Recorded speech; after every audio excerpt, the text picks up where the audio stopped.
Então, Oscar, a gente falava sobre a questão de que você tem, de um lado, toda uma concepção, todo um modelo, um pano de fundo filosófico, além, naturalmente, do conhecimento de arquitetura, de paisagismo, tudo bem. Mas o pano de fundo disso, ou o conjunto de ferramentas que você utiliza para idealizar a partir de um ambiente o que vai ser construído, tudo bem, e você já dispõe dessa tecnologia, desse conhecimento, desses modelos. Mas aí você tem que construir. E o contato com a realidade impõe outro tipo de tecnologia, outro tipo de habilidades, equipamentos, pessoas, recursos. Fala um pouco disso, do que é o exercício da execução. Ok. Partindo sempre de um projeto elaborado que dê a possibilidade do uso da bioconstrução, certo? Por exemplo, existem algumas técnicas. Por exemplo, hoje está muito usual 3 técnicas, por assim dizer. A do Adobe, que pode ser o Super Adobe e o Hiper Adobe, que é o uso de terra em sacada, que hoje se faz. Então, esse projeto tem que ser pensado dessa forma. As paredes são de 30 a 40 centímetros, são paredes grossas. E há na cultura qualquer perda, uma certa resistência, né? Mas também as curvas são curvas pensadas que ela pode vir até a tombar. Né? Perda, você quer dizer o que com perda? Perda não, as pessoas se preocupam em perder 1 centímetro de parede internamente. Ah, entendi. Há sim um conceito da posse, de querer ter tudo, de querer não dar espaço para nada, etc. Eu já tenho um terreno de 1000 metros, já tenho um terreno tão pequeno. Então, assim, há esse conceito da perda. Mas o que eu quero dizer, na técnica do Super Adobe, o projeto tem que ser pensado antes para você poder usar a técnica e ela se tornar de bioconstrução. Não dá para fazer um projeto e depois dizer assim, vou fazer agora de Super Adobe. Não há essa possibilidade. Quer dizer, não há, mas você tem que fazer o projeto. Ok. Tá? Por exemplo, aí vamos para a técnica que é muito mais usual em Salvador, quer dizer, na Bahia, vamos dizer assim, na Grande Salvador, que é a técnica de tijolo de solo cimento, que é uma técnica de tijolo básico, essa pode ser praticamente o mesmo projeto, entre aspas, porque como é toda modular, é um tijolo modular, você vai ter que fazer sempre paredes de 1,50 m, sempre com 15, mais 15, mais 15, mais 15, 30, mais 30, mais 30, mais 30, tanto para cima como para baixo, que dá 10, mais 10, mais 10, mais 10, por exemplo. Então é um projeto modular, que pode limitar o arquiteto, mas não limita, o arquiteto tem a criatividade para fazer. Tá. Mas o projeto, você não dá para fazer um projeto com uma parede de 3,43 e tentar fazer com esse tijolo. Então, para você usar algumas técnicas de bioconstrução, você tem que fazer um projeto adequado para ela. Há sim a parede de taipa, a parede como é que chama? De supapo, taipa de supapo, né? Que você também precisa, são paredes, a espessura de parede é diferente e tal. Você tem que pensar antes, de repente você faz realmente dê um espaço que você não consegue adequar essa técnica básica, né? O segundo, por exemplo, você vai fazer uma casa, de repente, no meio de um condomínio, onde está todo desmatado, que você não tem nenhum material para ser utilizado, nenhuma terra, nada. Você tem que buscar material fora, pode se tornar inviável. Então, o homem agride antes, muitas vezes o arquiteto, eu recebia muita ligação de pessoas dizendo assim, você é arquiteto, quer fazer um projeto, tá, vamos começar, não se preocupe que eu já passei a máquina, né? Isso era um tiro no coração, né? E não se preocupe que o terreno não era declividade, mas já terraplanei todo ele. Não se preocupe que aquele córregozinho no fundo já passei por cima. Então, essa é já tomou providências para tornar inviável. Para não chamar esse arquiteto, né? Para não chamar esse arquiteto. Ok. Então, mas de qualquer forma, você fez um projeto e hoje você consegue fazer da fundação a cobertura toda com técnica de bioconstrução. Você pode utilizar, por exemplo, uma fundação, você pode utilizar pneu para fazer formas, o próprio pneu para botar terra em cima, piloar e fazer como fundação e parede ser levantada sobre ela. Então você pode utilizar pedras da região para fazer a fundação. A laje tem laje de cascagem, você tem a técnica das paredes, você tem janelas de reuso com madeiras também, de madeiras certificadas para se utilizar. Então você tem todas essas ferramentas. Lógico que você não vai trabalhar com mercado, com coisa de loja. É difícil, tem, né? Mas ainda é difícil você ter a conciliar o mercado com ela. Por isso que muitas vezes a gente cria uma ilusão que a arquitetura é muito mais barata, mas como você não acha na loja um volume grande, você acaba pagando caro para algumas coisas, entendeu? Você utiliza tem a técnica do cimento queimado, intercalado com a cerâmica, com o ladrilho hidráulico. Você utiliza muitas vezes um reaproveitamento, que é muito interessante. Nós fizemos uma casa que toda a esquadria foi tirada do lixo. E a casa estava lá. Garrafas, etc. Você dá margem à imaginação de se conceber o que você imaginar. Mas dentro de um aspecto, de um projeto, não pode deixar esse projeto fugir. Entendeu, Cláudio? Tá, mas de algum modo, a concepção está sempre refém, quando na fase de execução, refém justamente da habilidade de reciclagem, Isso. Da habilidade de saber encaixar a madeira que foi recolhida, o pneu que foi recolhido, onde colocar. Ou seja, de algum modo, mesmo na execução, quem executa terá que também ter muita... Sim. Como é que se dá o nome? Criatividade. E compromisso. Talvez quem executa tem a criatividade, lógico, e acho que é inerente à criatividade, e é importante ter a criatividade em jogo, para que a coisa saia da forma que você está imaginando, que imagina que você está delegando a alguém uma coisa que estava em sua cabeça, de repente chega lá, a pessoa fez uma outra coisa, mas tudo é livre, na verdade. Tá, mas aí vai exigir uma senhora supervisão, né? Isso é o ideal, Mas também eu acho que a espontaneidade é interessante. Eu tenho um projeto que eu fiz que tinha uma madeira, a madeira tinha uma mancha. O cliente, eu não vou falar, nem gosto de falar de cliente. O contemplado, ele se incomodava com aquela madeira manchada porque ele pagou caro e não sei o quê. Eu falei, poxa, olha, eu acho que você procurou até, não falei esses termos, um arquiteto errado, que eu acho essa mancha maravilhosa. Esse bloco quebrado aqui é a marca do pedreiro.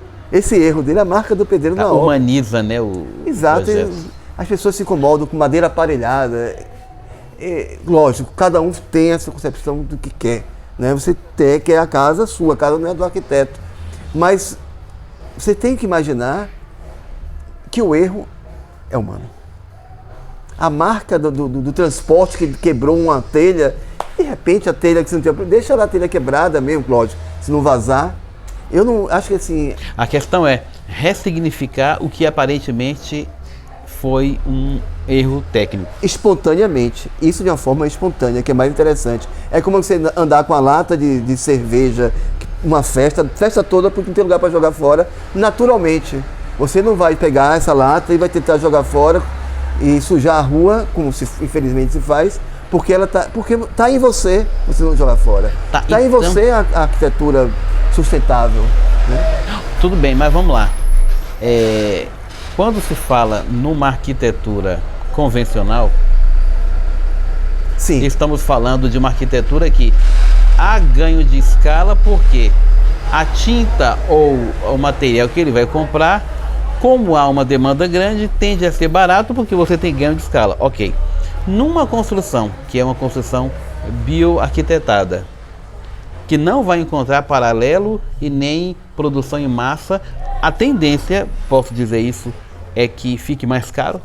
Eu queria dizer até a você, Cláudio, importante... De novo, aqui estamos em território filosófico, também, o que faz com que conceitos como caro e barato vão acabar perdendo sentido também, né? Não é isso que eu quero dizer, é porque assim, eu quero ser um pouco mais justo, porque talvez os bioconstrutores que estiverem ouvindo, os arquitetos sustentáveis, arquitetos ecológicos, talvez queiram me queimar na fogueira quando eu digo que, porque de repente a demanda dos clientes, eles querem as casas geralmente com esquadro direitinho, com o prumo direitinho. De repente esse arquiteto está propondo uma quebra de ruptura que pode atingir um mercado que já é muito sensível, já é muito frágil. E quando eu digo assim, eu não estou preocupado que a madeira esteja manchada, que a madeira saiu fora de esquadros, que a parede viu um pouco do prumo. E aí o cliente quer dessa forma, que ele foi educado dessa maneira. Essa ruptura que eu proponho, ela vai se atingir. Aí eu estou jogando água no chope dos arquitetos sustentáveis. Assim, não, peraí, esse arquiteto aí, Oscar, ele pensa assim, mas nós estamos no mercado, querendo estar no mercado para atender os clientes que estão adequados ao mercado, em conformidade com o mercado. Não esse arquiteto, esses clientes Hari, não sei o que, desse arquiteto, etc. Que esse arquiteto é meio fora de órbita, né? Ele está meio fora. Eu acho, hoje. Talvez demore um pouco para deixar de ser. Exatamente. Mas assim, que seja, né? Que seja. Lógico que eu também faço projetos que eles são totalmente em conformidade. Eu não sou. Isso é que eu penso, a forma que eu ajo. Logicamente, se eu faço um projeto para você e você quer uma casa daquele jeito, eu não vou dizer a você, eu não vou fazer sua casa desse jeito. Eu posso até tentar conversar com você. Mas quem vai morar, apesar de você ser tão contemplado, eu sou tão dono como você disso, somos donos, você se prepare para deixar meu quarto. Faz sentido. Né? Então, faz sentido. Então, assim, eu sou tão dono quanto como aquela pessoa que está passando, que pode dizer assim, olha, porra, pinta essa zorra de vermelho. De repente pode ser uma boa ideia, A né? propósito, pessoal, a gente não combinou vir com camisa vermelha, tá? Foi um acaso, tá? Um acaso do momento. Do acaso do momento. Mas enfim, mas assim, eu queria ainda um pouco mais falar sobre a execução. Sim. E tem outro tema em mente, mas vamos lá. Ainda na execução e ainda na questão de ser caro ou barato, mas o que estamos diante é de que há um paradigma predominante, que é a construção nos moldes que o mercado impõe, né?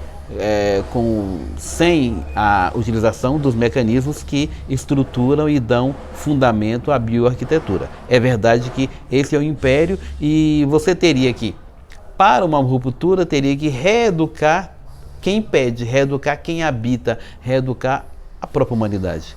E isso, como qualquer mudança de paradigma, demora muito, né? É um processo. Sim. Provavelmente, em razão desta, digamos, dessa onda de sustentabilidade que o mundo começa aos poucos a absorver, pode ser que esta bioarquitetura encontre abrigo ou encontre um vácuo nesse momento. Mas ainda assim suponho que muito lentamente esse processo. Mas o que eu quero dizer se de um lado existe uma demanda, um império de uma demanda que obriga esse modelo que hoje temos aí, como é que a academia caminha? Porque estamos dizendo que nós temos no mínimo 27 escolas de arquitetura, supondo uma para cada estado, mas eu sei que vai ter mais. Sim. Estamos falando de arquitetos sendo formados a todo momento. Como é que está essa questão? Porque eles se formam dentro de um contexto econômico onde impera um modelo, e contra esse modelo e contra essa maré provavelmente não ganhar dinheiro, né? Como é que fica a academia diante de uma proposta que parece óbvia no primeiro momento? Sim, olha assim, é uma coisa atrativa. Desculpe a pergunta muito longa. Não, tudo bem. Só para introduzir. Mas assim, é um tema que é muito atrativo para o jovem. Trabalhar com verde, ele sempre é uma novidade. E eu acho que aí sim, aquela história da tendência, há uma tendência natural de uma rebeldia, e é um tema rebelde. Eu não diria que é o caminho do meio, não, é o caminho de trás. Extremo. É o caminho de trás, tá. Né? Porque o caminho do meio, talvez, okay. Que estaria transitando, é um caminho mais zen. Ele não deixa de ser zen, mas ele é rebelde, porque você está quebrando a ruptura total nesse formato a que nós trabalhamos, né? Lógico, nós temos respaldo na arquitetura de intervenções, onde nessas intervenções, sim, A arquitetura deixa de ser arquitetura, a arquitetura passa a ser o sustento dessa comunidade, uma comunidade. A arquitetura passa a ser uma forma de eles enxergarem o mundo, de revitalizar no mundo, de estar no mundo, os nativos e os carentes. Nesse aspecto, nós estamos, eu diria, à frente. Nós estamos bem à frente. No mundo da civilização, dessa civilização que eu digo, Cláudio, é uma civilização do fracasso.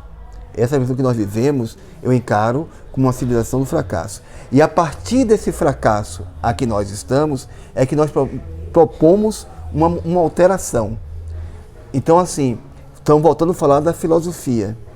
Eu encaro que isso, se há um fracasso, e qual é o fracasso? É o resultado dessa vida. É o resultado que 1%, talvez menos de 1%, detém praticamente metade da riqueza do mundo. Logicamente, não queira me mostrar que isso não é um fracasso. Então, isso repercute na arquitetura. A arquitetura se isola devido a isso. Quem pode pagar um arquiteto, teoricamente, porque já que ele se isola, é quem detém a riqueza. Então, a arquitetura também, ela é um resultado de um fracasso, do jeito que está. Então, por isso nós propomos uma alteração. Também, desde que ela esteja integrada e venha buscar, que o médico venha buscar o arquiteto, como o arquiteto busca o médico, como buscou Imhotep no Egito, o grande vizir. No Egito, ele é um médico e arquiteto. Nós perdemos isso, nós perdemos essa essência de ser todo. Mas, assim, o que é importante, Cláudio, é que essa visão da arquitetura seja uma visão que esteja em você. A importância geral é você que contratou um arquiteto, o resultado de quem é Cláudio, de quem é a esposa de Cláudio, de quem são os filhos de Cláudio, como eles se realizam no seu abrigo, no seu espaço físico. Então você deixa de ser, nessa questão, aquela casa que saiu em tal revista, em tal lugar, para ter a casa de Cláudio, como Cláudio sempre quis ter dentro dele. Tá? Você é atingido o seu inconsciente, que está guardado aí. Então, é muito mais importante que qualquer conversa de bioarquitetura ou de arquitetura convencional, é que você tenha seu lar e não tenha a sua construção. Você realize o seu lar. Esse é o básico, é que a arquitetura lhe contemple. Você esteja contemplado nela. Se for convencional, seja, mas que você esteja contemplado na sua essência que você quer. E eu vou dar um exemplo, Cláudio, que para mim é fundamental. Então, mas só um parênteses. Então você está falando que não vai bastar que o que eu faça se adeque ao meio, ao ambiente. Tem que se adequar também a mim, sim, enquanto indivíduo, na minha subjetividade. Principalmente. Porque eu digo o seguinte, há uma essência em Cláudio. Cláudio é um ser, né?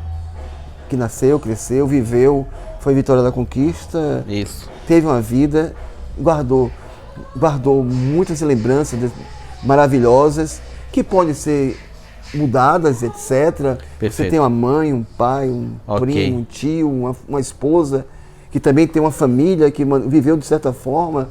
Isso não pode estar esquecido nesse universo da concepção do arquiteto. Não pode simplesmente passar isso, pegar um porcelanato e botar no piso, pintar a parede de branco, botar um vidro no fundo, sem esquecer daquilo que lhe contempla. Então o arquiteto tem essa prerrogativa de buscar uma essência dentro de você que está e lhe dá aqui é seu projeto, aqui é você. Tá. Você sabe que, só um parêntese bem Sim, claro. Bem fora. A pergunta, se não me engano, era sobre bioconstrução, sobre uso de materiais, não era? Mas tinha isso, sim. Eu depois eu enveredei para a questão de como é que a academia está lidando com isso. Sim, eu não respondi. E aí, mas lá. Antes de você falar da academia, sim, tem na abertura, não sei se é do Quincas Borba, ou é do Brás Cubas, ou é do Dom Casmurro. Acho que é do Dom Casmurro, onde ele abre dizendo: solicitei ao pedreiro que refizesse a casa do jeito que era na minha infância. E ele fala de que foi feito tudo... A importância do pedreiro, né? Ele foi feito tudo como eu pensava, mas faltava algo. né? Aí, vê que bonito isso, né? Faltava a mim, faltava aquele menino, ou faltava Maravilhoso a isso. alma que tinha isso, aquela casa, né? Bem lembrado. Também nesse território, né, aí já não é mais, teve outro momento onde Manuel Bandeira, num poema, ele vai dizer que ele voltou àquela mesma rua, Sim. né, e encontrou a casa. Você encontrou a casa, mas não, mentira, ele não encontrou a casa. Sim. Ele diz, na casa eu não achei, mas o menino ainda existe.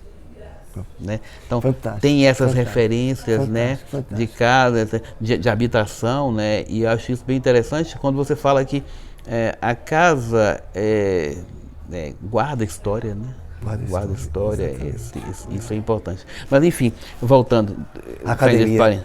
Como é que a academia está lidando? Porque uma coisa é o mercado, outra a exatamente. academia também eu impõe. comecei a falar dos jovens, que há um fascínio nessa arquitetura, mas o mercado é muito cruel com os jovens, na verdade, porque eles são soltos ao tempo após a formatura, né?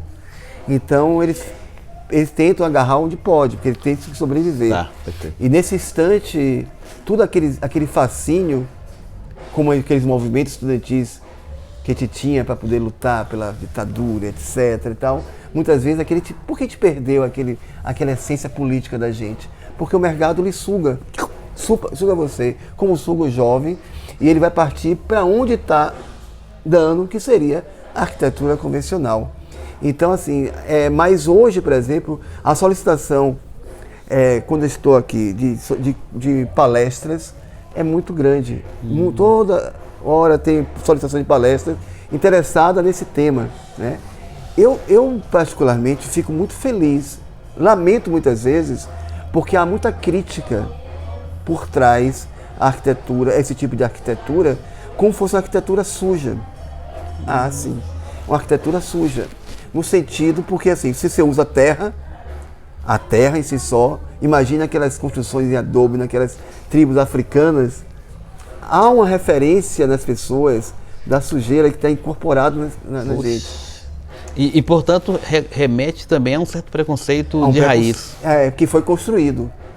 A mesma história, quando o super adobe foi construído com a história do barbeiro, que reside nas casas de taipa, que na verdade eles não tinham condições de tapar.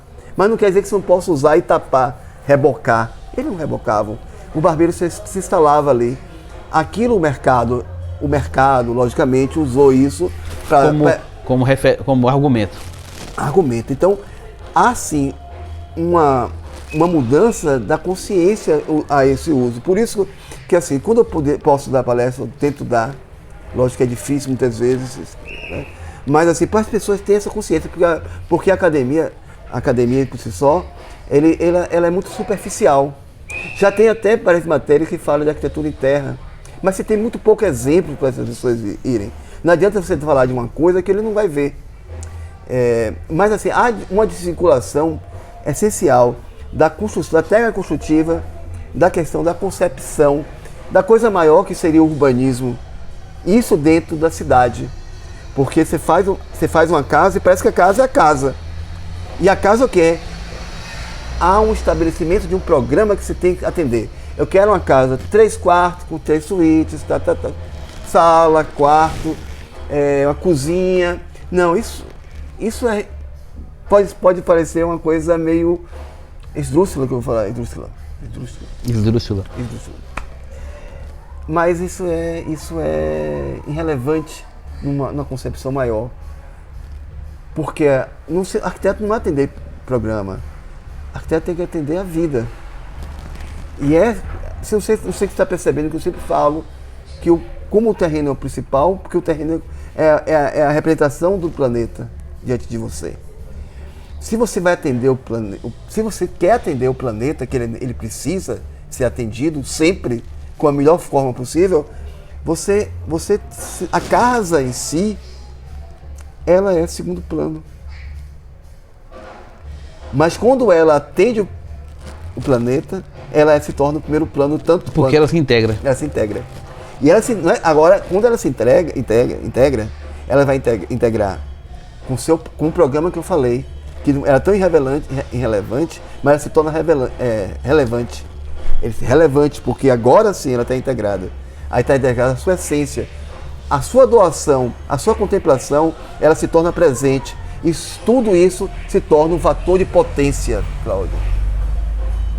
Tá, mas você vai convir que essa plenitude de conexão com o habitante e o habitar e os elementos básicos de conexão não é uma tarefa simples. A concepção tem que estar de tal modo imbuída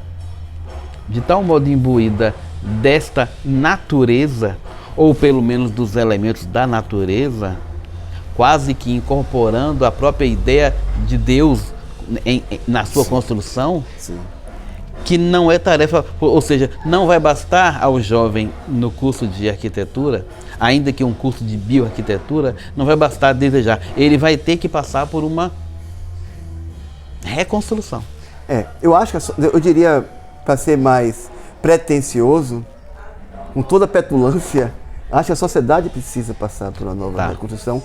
E tem que passar, Cláudio, não tem solução. Não existe para mim, na minha modo de ver, não existe solução. Porque eu estou falando de planeta, eu não falo de Brasil, não falo de Canadá, eu não falo de Uganda, eu falo de planeta. Então não há solução para esse planeta se não houver uma reconstrução. É inadmissível para mim que nós tenhamos fronteiras, para mim, por exemplo, um conceito, como é inadmissível que nós temos terreno e não temos espaços. Você entende o que eu quero dizer? Ou seja, nunca haveria um espaço quadrado. A rigor, não. Não, tudo seria espaço único. E olha que assim, com toda a crítica que eu posso ter em Brasília, para mim Brasília é o retrato maior, representando o fracasso que podemos ter, está representado em Brasília, em todos